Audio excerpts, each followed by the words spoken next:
চাকুরিজীবী স্বামী স্ত্রী হঠাৎ করে চাকুরি ছেড়ে কেন এই রোড সাইডে দোকান দিল?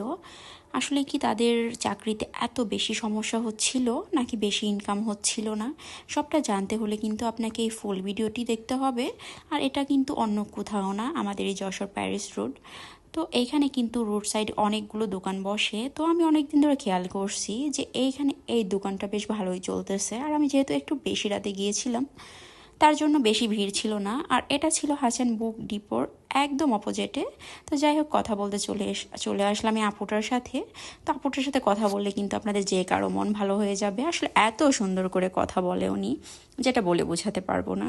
আর এনার ওখানে আসলে কি কি পাবেন জানেন? হাঁসের মাংস, ছিটা রুটি, মুরগির মাংস, দুধ পুলি, চিতই পিঠা, ছিটা পিঠা, শুধু এক্সট্রা চাইলেও আপনি নিতে পারবেন। এমনকি আরও অনেক কিছুই ছিল এখানে, একদম রিজনেবল প্রাইজে। আর এখানে আমি মূলত ভাপা পিঠা খাওয়ার জন্য এসেছিলাম, কারণ এখানে আপু নারকেলটার পরিমাণ এত বেশি দিয়ে বানায়, যেটা বলে বোঝানোর মতো না। অন্যান্য জায়গার থেকে অনেক বেস্ট হয় বানানো।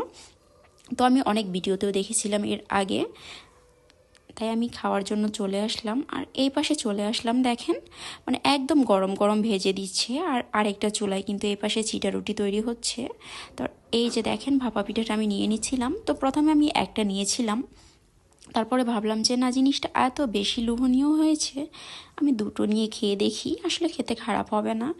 আর এত বেশি সুন্দর লাগছে। এই যে দেখেন, আপুর হাত থেকে আমি নিলাম এটা, অনেক বেশি গুড় আর নারকেল দেওয়া ছিল। তো আমি এক সাইডে চলে গেলাম। আর আপনি কিন্তু চাইলে এখানে আপনার পরিবার নিয়েও যেতে পারবেন, কারণ আশেপাশে বসার মতো অনেক জায়গা ছিল।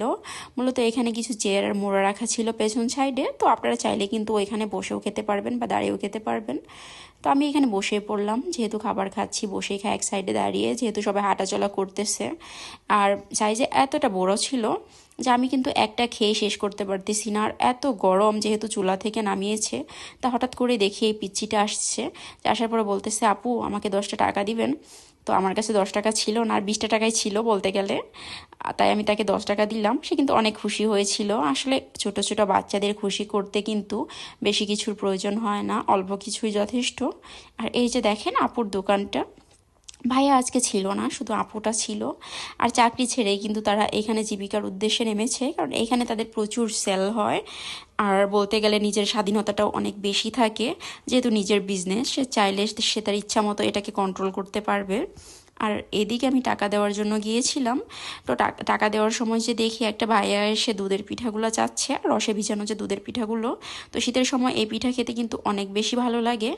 আর এইদিকে দেখেন, এই চিটা রুটিগুলো কত সুন্দর সুন্দর করে বানানো হচ্ছে, একদম স্বাস্থ্যসম্মত উপায়ে।